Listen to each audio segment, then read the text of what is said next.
Welcome, everyone. I'm Sami Galbo, and this is Mommy is Thriving. Welcome. Today, I'm thrilled to welcome Diane Lang, a certified positive psychology coach, educator, speaker, and author. For more than 25 years, Diane has helped people cultivate happiness, resiliency, and balance through her work as a counselor, professor, and now a coach and speaker. She's the author of 4 books. Yes, you heard that right, including Mindfully Happy, Waking Up to Life, Creating Balance and Finding Happiness, and her most recent, Worthy, which explores the roots of unworthiness and its connection to perfectionism and control. Her insights have been featured in national outlets like Family Circle, Working Mother, CBS News, and Fox and Friends. Diane specializes in positive psychology, stress management, and positive parenting, offering practical tools to help families and individuals navigating life's challenges with optimism. Diane, you've worn so many hats: professor, counselor, coach, speaker, and author. I am so excited to have you with us today. Welcome. Thank you so much for having me. I'm really excited to be here today. Well, awesome. Well, awesome. Well, thank you for that. All right. Well, we will jump right in. So what inspired you to shift your focus more towards speaking and coaching from your background previously? I really enjoyed being a counselor and I have taught college for about 25 years. But somewhere about 5, 6 years ago, I realized that I wanted to go out and hit more people. And when you speak, you're able to really affect more people at once than just doing one on one counseling or coaching. And I really enjoyed just getting in front of a lot of people and giving as much information and tips and tools. I love when people can leave from a seminar or workshop and go, wow, I have 3 or 4 or 5 tools that I can put into my emotional toolbox today and start using. And I think that's really important, especially as moms. We really need to have that emotional toolbox and have those tools available for all times of the day. Exactly. The more tools in our toolbox, the better, right, mamas? Um, Oh, absolutely. exactly. So, I know your first book was about moms re-entering the workforce. Is that correct? Okay. Mhm. So, looking back, what Yeah. was the biggest lesson you learned in writing it, and how has your focus kind of evolved since then? So when I was writing that book, I was actually in that stage. I was in my early 30s, my daughter was young, and I was trying to figure out what is the best option for me. And I've had so many clients say like, do I work full time? Do I work part-time? Do I stay at home? And it's been such a hard decision for so many moms.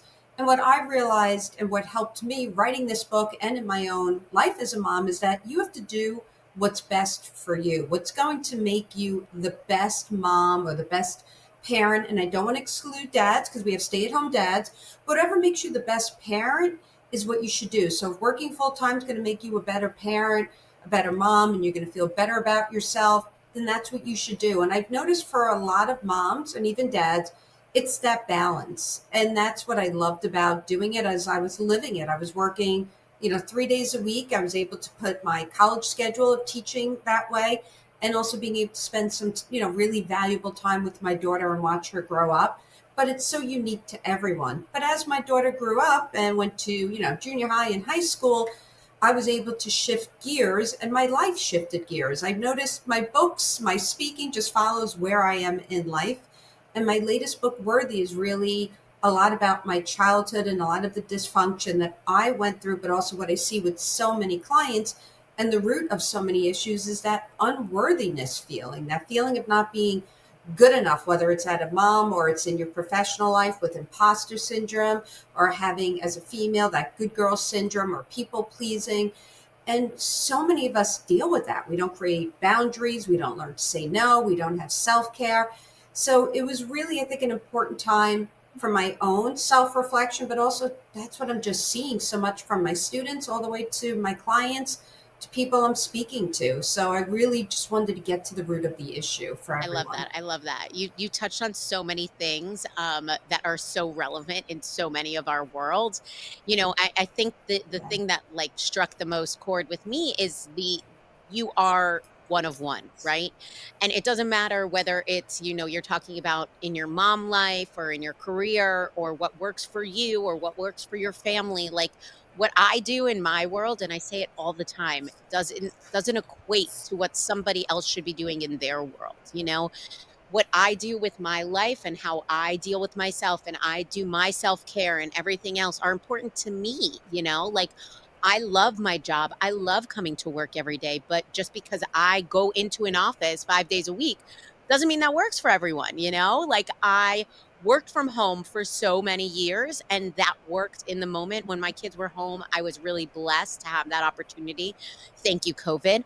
But you know, I mean, right now in my life, I mean, my babies aren't home anymore. My babies are both in school. So for me, you know, I don't love being in my house. I feel empty when I'm home because there's nobody there except for the dog, and the dog's great, don't get me wrong. But, you know, I really enjoy coming to my office, you know, Right. talking to my peers. You know, there are a lot of us here, so it's bouncing ideas off of other people, not having to like pick up the phone to bounce ideas off of people, you know. It's really great in that regard for me. But that doesn't mean it works for everyone, you know? So I totally understand what you're saying. And I feel like, you know, especially right now with technology and everything else, and said that sense of worthiness, right? And I feel like moms at the core, we with social media, there we see this picture of perfection, and it is just that. It's a clip in time, a picture of perfection. And I always say, you know, like I will post the good, the bad, and the ugly because that's real life. You know, just because you see me and my little family looking great in this picture doesn't mean 5 minutes before that we weren't over here being hot mess express. Like there is a 99.9% chance that there was some type of meltdown between one of us for some reason. You know, so like everything's not perfect and it's okay, but it's like making sure that we feel worthy in our own skin, in our own worlds. And it's so important, you know. But one of the things that I really wanted to dive into with you is you did discuss with me previously about moving from mental health counseling to positive psychology. Um, so Mhm. talk to me a little bit about that shift and what sparked that for you. So, what I love about positive psychology, because a lot of people haven't heard of it, and if you haven't, it was coined in 1998 by Dr. Martin Seligman, who at the time was president of American Psychological Association. Today, he runs the graduate school at UPenn of positive psych. But it's really the study and the science behind optimism, resiliency, well being, happiness. And I just love that side of the field because we've done so much research and work on depression and anxiety and everything that doesn't work. But what about what does work? What about what cultivates happiness for us? And under the positive psychology umbrella falls positive education for the school systems, positive parenting, and lately, due to my age, positive aging, which has become my favorite because, well, once you hit, perimenopause and menopause, you start worrying about those things. But it really shines the light on what we can have control over and what we can do. We're always going to have bad times, right? We're always going to have tough times. Life's a roller coaster ride. But with positive psychology, we're able to see the good in a bad situation or the purpose in a painful situation. And that really helps because, again, both professionally and personally, we're going to have setbacks, we're going to have mistakes, we're going to have failures. But how you perceive them is so important. So, are you looking at them from a growth mindset as a teachable, learnable moment? Or is it just everything is horrible and I'm going to catastrophize? And we have a choice of what we're going to do. But I want people to know they have a choice. And that's what I love about positive psychology. It doesn't mean you're going to be happy all the time or be Pollyanna and everything is great. We're not saying that at all. We're just saying that we have some control over our happiness and also in how we age and how we parent. And I loved that feeling. So I also went to graduate school, and even though I went for counseling, we really were a humanistic program, which was somewhat of the beginning of positive psych. So it was just a natural kind of fit into it. And then a few years later, I went and got certified as a positive psychology coach just to get a few more tools under my belt for positive psychology interventions that we can use both in our lives professionally, personally. And I have to say for myself, they have helped so much, both in my personal life as a mom, but also about 15 years ago, I got really sick and I had a really bad illness. I couldn't swallow for over a year. I just couldn't even swallow. And one of the tools is gratitude. And it was one of the few tools that I got from positive psychology when used in a certain way, literally shifted my life. And it was just such a powerful tool. And at the time, I was working with clients who had traumatic brain injury, spinal injury, and they've been through such traumatic things physically as well as some of them emotionally, mentally, come from the military, could have been a sport, car accident, drugs, stroke. And I watched using these positive psychology interventions with those clients, and I saw such a change. And then when I used it with myself, I was like, oh my God, it's just an add on. Counseling's great, regular life coaching is great, or business coaching. It's just another tool to add. But I just truly love it, and I've used it my personal life, teaching it, as well as experiences from my clients, how well it works. So it's just something I really believe in. Most counselors or coaches have their specialty, whether, it's dealing with CBT or DBT or, they add in different techniques with it. For me, it's positive psychology. And I love it and have been using it for years now. And I love that. It's really about the happiness, right? And being at the core of happiness and doing things for happiness, right? And so talk to me a little bit about Okay. how parents can model positive psychology in their homes, especially while dealing with stress and parenting burnout, or as I love to call it, the mommy burnout, right? I mean, we all talk Mm. about mommy burnout till we're blue in the face, but it is a real thing. So talk to me a little bit how to create those moments of gratitude and that positive psychology in order to take yourself out of those feeling like everything is on top of you type of moments. So, going along with positive parenting or positive psychology, one thing is remembering we're always going to have stress in life. We can't live a stress free life, and we're not trying to. And having stress is okay, it's managing the stress. And also remember, we have positive stress, right? As a mom, having a baby is stressful. It's a positive stress. We're really excited and we can't wait, but it's scary. It's stressful, just like moving, starting a new job, your kids going to their first day of preschool, their first day of a new school, elementary, middle school, whatever it is, but they're positive stressors. But we really want to manage our stress levels. That's the first thing. Second thing is with positive parenting, it's really about remembering this. You are the role model. You are the mentor for your kids. So kids learn from about birth till puberty, which could be anywhere from 9, 10 years old to 13, 14. So they all go through it at their own time, and it's a few year process. But during those times, they learn through role modeling, imitation, and observation. So they're learning from you, and which makes sense because we get our belief systems between birth and about 8, 9 years old. So it's really important as a parent to think about, how am I acting? How am I behaving? What am I showing my kids? Because they're learning straight from your actions, even more than what you say. So you really want to think about, how am I speaking to my kids? What is my attitude, my tone of voice, my facial expressions, my body language? What am I saying? What's coming out? And really pay attention to that. And even things like self care, right? Self care is really important.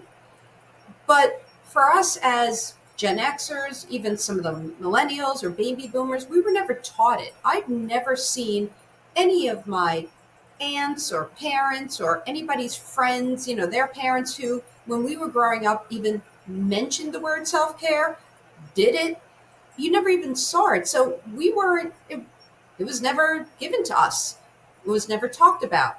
So we never did it. We're now thankfully passing that on to the newer generation, like my daughter's Gen Z, and I make sure that it's a priority for her.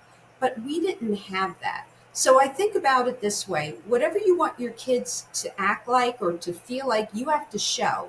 Just like the worthiness. I still remember this. My daughter was very young, elementary school, and I was having one of those mornings, which I'm sure we've all had, where no outfit fits. It was that time of the month. I felt bloated, unhappy, and I'm just throwing outfits on. I'm really upset and trying to rush, get her to school, me to work. And I'm in front of the mirror, and I just probably said this more than I should have, but out loud, like, oh, I look so fat. What is wrong with me? Why isn't anything fit?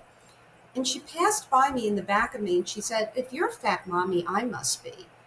And it literally stopped me in my tracks. And I was like, no, no, no. Like, and sat down and used it as a teachable, learnable moment, saying that, I wasn't even mindful of what I was thinking. And I didn't use those words. I'm sure I used age appropriate, which we need. But along those lines of like, no, no, that is like something I shouldn't say. And my body is okay the way it is. And I'm proud that my body can take me to work and was able to have you as my daughter. And shifting what I was saying, but it was a real mindset shift. Even though I teach it and I know it and I'm trained in it, we're still human.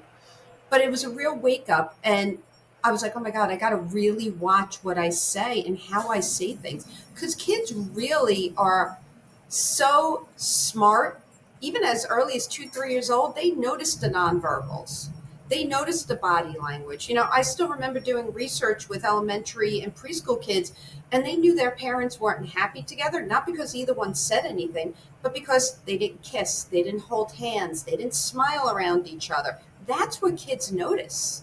So they'll notice if they get off the school bus, not that you said anything about school, but you were waiting there with a big smile and your arms out. So it's really about noticing your actions, your statements, how you're saying things. That's the positive parenting, being the role model. And it's really about self reflecting on yourself. So it's a little different where, a lot of times you go to parenting classes and it's about the child and how to change the child and what the child's behaviors are. This is more about inner work for yourself.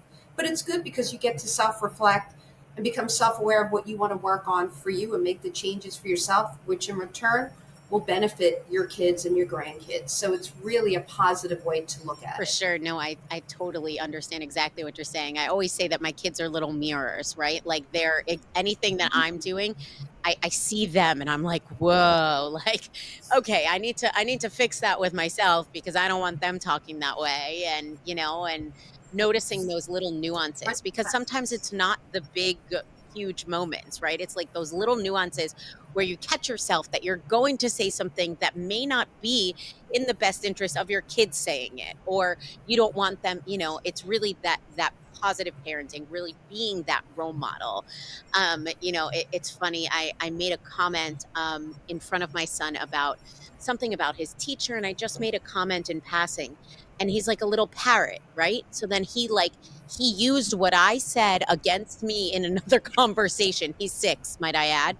And I was just like, "Oh," I was like, "I didn't mean it that way and this and that." And I was like, "Oh, man."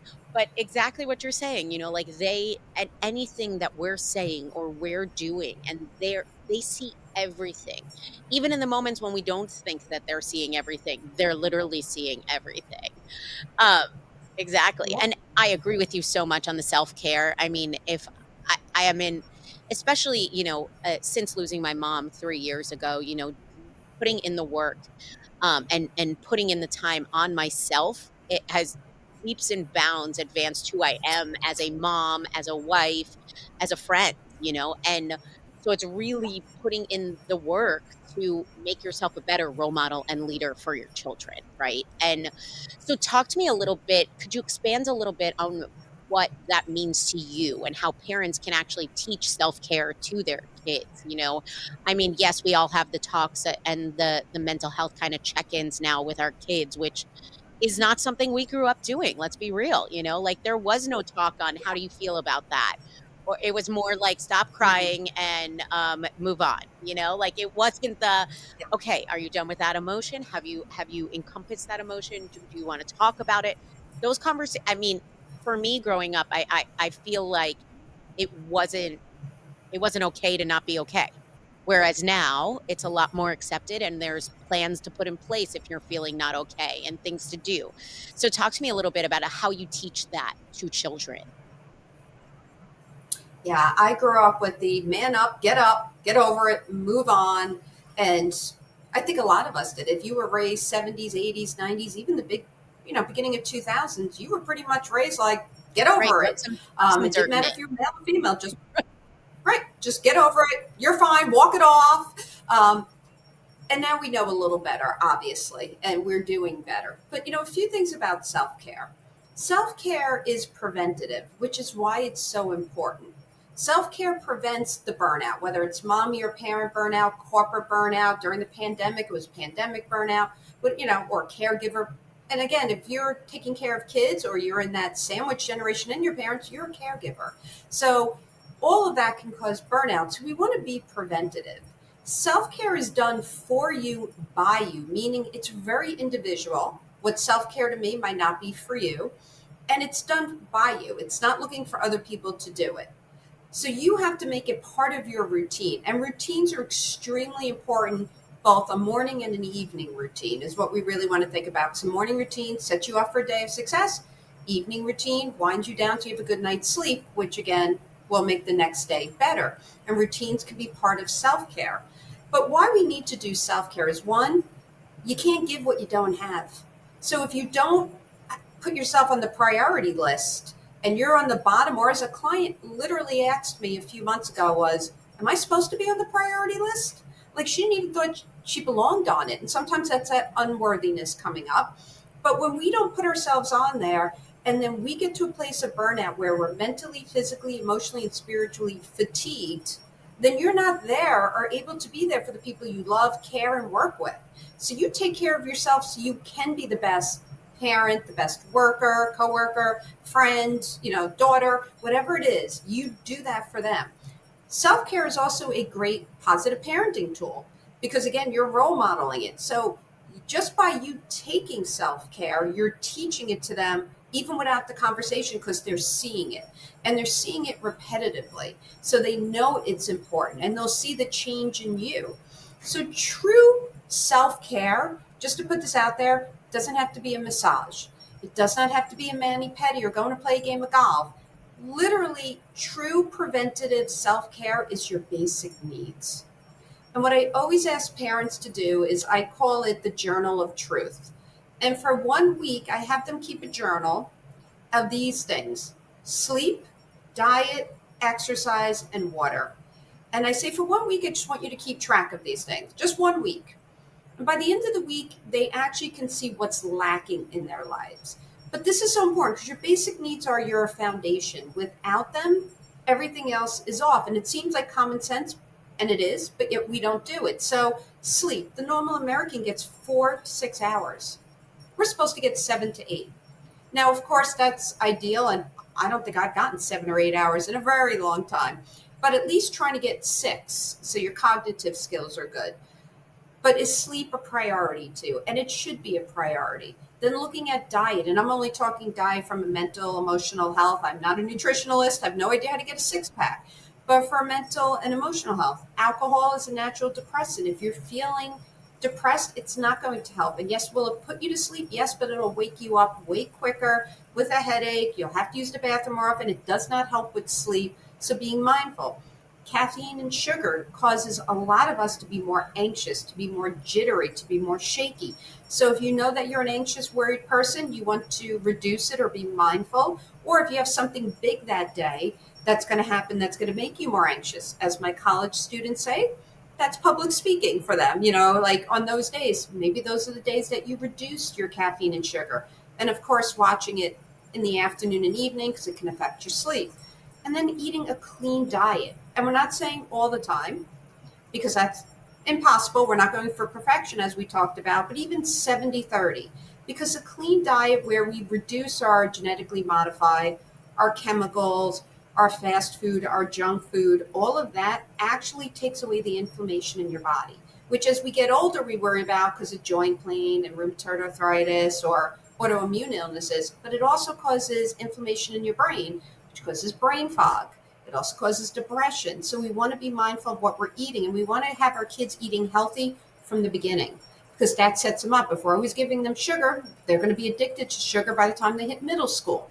So again, just being mindful of it. And I know I quit smoking, no problem. I quit caffeine, no problem. Sugar, chocolate is a real tough one. It's one of the hardest to actually quit. So being mindful. Water. Making sure you always have enough water. We need it for energy. We need it for our cognitive skills. So making sure that you're getting that 8 glasses of water. And I've known so many parents get the afternoon blues, right? Like an hour or two after lunch, they're like, oh. And you go usually for a caffeinated beverage or like a vending machine snack. Instead, try this. After lunch, sip 2 glasses of water. You don't have to chug it, just 2 glasses of water. Takes your body about 2 weeks to adjust, so have a bathroom nearby. But after that, you'll notice that you will have more energy in the afternoon naturally just by adding more water. Because most people do not drink enough water. And then lastly, exercise. And I was watching one of my favorite scientists the other day on a video, and I'm blanking on her name, but she said it perfectly. She said, we could put exercise in a pill form, we could probably get rid of most drugs. If you look at food and exercise as medicine, you would actually reduce your stress because every time you exercise, doesn't matter if it's walking, pickleball, swimming, yoga, whatever you like to do, you produce endorphins, which is a happy chemical that makes you feel good, which also reduces your pain. But you also lower your stress hormone cortisol. And it also, in that case, will improve your immune system because when we're constantly stressed and anxious, we lower our immune system, where we catch every cold and flu that our kids bring home from school. So you really want to be mindful of those four things. That is your true basic needs. That is your true self care. When those are all set, and again, when most people do that week of noticing it, they usually realize they're lacking in one or two areas. They work on those. Then you could add the massage, you could add the mani pedi, the dinners, whatever else you want to add that works for you. But that's your foundation, and we all need that. And by doing that, we're teaching our kids self care instantly. They will learn it, and they will have those habits as they grow up, and then they can work from there and add on whatever makes them happier I as love well. that. I love that so much. And I love that you say self-care is preventative because that's exactly what it is. If you're doing these things and making sure that you're checking off all these boxes. I mean, everybody that listens to my podcast knows that I'm always constantly talking about my to-do lists and my checklists and everything else. But for me, that's what's really important. Like I need to be able to cross things off a list. For me, if I have drink 6 cups of water on my desk and I make sure every time I take a drink of water, I check it off. Exactly. There's apps to help people. I'm a writer. Everybody knows that. Like, I need paper, I need a pen, I need paper at all times. And I need to write everything down and cross it off. Like my days of exercising go on my board, like I make sure because if I am accountable for myself, my kids see that too, right? They're seeing that, oh, mommy makes sure to go to the gym 4 times a week and she writes it down and crosses it off and makes sure she does the checklist, right? And one, those are executive functioning skills too, right? Writing everything down, having your list, checking things off. And those are things that, yes, our kids are now, at least in South Florida, our kids are now in public school giving a planner that they have to write down their Mhm. homework and make sure that they do it that way, which is huge because I love planners. I'm all about the planners, the organizers, everyone, you know, Yeah, mine's right next to me. I'm with you. Old exactly. school. Exactly. I'm like, I love the papers. It's so funny. You'll appreciate this. I actually posted on my Instagram the other day. I was like, in my story, I was like, can we go back to paper invites? Like, I would really like to go back to paper invites because if I get one more evite that I then have to like, then I'm like, okay, add to calendar. Then I take that and then I bring it to my board because I like to have it written down to then write it in I'm like, I'm over it. I like paper. I wanna be able to put it up on my OneDrive and, like, have it there and my kids be excited, you know? They don't get to see it when it's an Evite. Like, they don't get to see the I invitation. know. I always thought it was so fun to see what invitation my friends had. Anyway, but it's those executive functioning skills, right? And it's the stuff that yes, they teach a lot of it in school, but seeing it in practice and seeing your parents do it is so much bigger, right? Like on our OneThrive board, I color code the kids, so they know their activities. They know what they need to do for the day. They have their own to do lists, and my kids are little, they're only 4 and 6. But getting those skills now it's all about Hmm. self-care is preventative and executive functioning skills. Same, same. It's part of self-care because if you don't have those skills and you don't cultivate those skills from the beginning, you're not going to have them for the rest of your life. And I promise you, learning it as a child is much better than learning it in your 30s and realizing, oh crap, I don't know how to keep my calendars with all my doctor's appointments without my mom. I promise it's way harder to do it after the fact than to grow up doing it, you know? Because it's learned. When you do when you're young, it's a learned behavior and it sticks with you. And one of the things you brought up, which I love, is when you cross it off, whether you do it or your kids cross it off, right? Every time you accomplish a goal, doesn't matter how small it is, could just be drinking that extra glass of water, you get positive emotions. You get pride and accomplishment. And positive emotions, which is part of positive psychology, when we have a daily diet or a daily dose of positive emotions, it balances off the negative emotions, which is important. But it also, what happens, it cultivates happiness. And for positive aging, we live up to 7 years, I think it was 7 years longer, healthier, and happier just by having all these positive emotions. And you can get it just by checking it off the list. So, I mean, it's a great way to just get those positive emotions at the same time and feel all of that, really good. Like, whoop, I did it. And teaching your kids to do it, and they will feel good. But we want them to have that daily dose of positive emotions. It's so important for their happiness. So, yeah, check them off. And I'm with you, old school. There's something about writing it down. You remember it more as well. It just sticks in your brain. I know a lot of people do the phone. I do both, but I really do. I can't live without my daily planner. I'm so old school.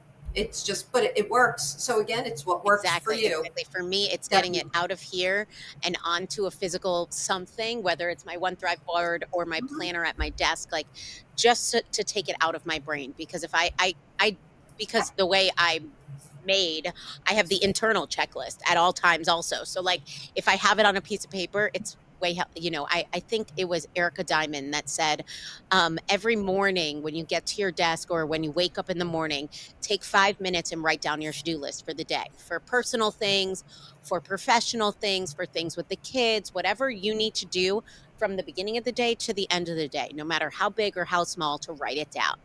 And I find there's something so impactful about that, because you're taking ownership of your day, right? You're taking ownership. You are the keeper of your happiness. Let's be real. And so me, putting down all of the things I have makes it so much less overwhelming, and I'm more able to make sure that I get the things that need to be done, and numbering them. She said, once everything's down on that paper, you number it. You give yourself the priorities And the of the prior. day, because once you get those priorities done, that that's something off your plate. It's really a great way to eliminate that mommy burnout, because many moms feel that way. I'm not one, I'm not amiss of that. I have been the mommy burnout. I have done all of the things, but how do you help women recognize the early warning signs before it becomes too overwhelming? What tips and tricks do you have, Miss Diane? Thank you so much for joining us today, and a huge thank you to our amazing guest for sharing such honest, powerful insights. Remember, Mama, thriving doesn't mean having it all figured out. It means showing up, giving yourself grace, and taking those small steps toward a happier, more balanced life. If today's conversation spoke to you, share this episode with another mom who needs to hear it, and don't forget to subscribe so you never miss an episode. You can find more inspiration, resources, and upcoming events at mommysthriving.com, and follow us on Instagram at mommysthriving for your daily dose of encouragement. Until next time, take a deep breath, refill that coffee, and remember, you're not just surviving, Mama, you're thriving.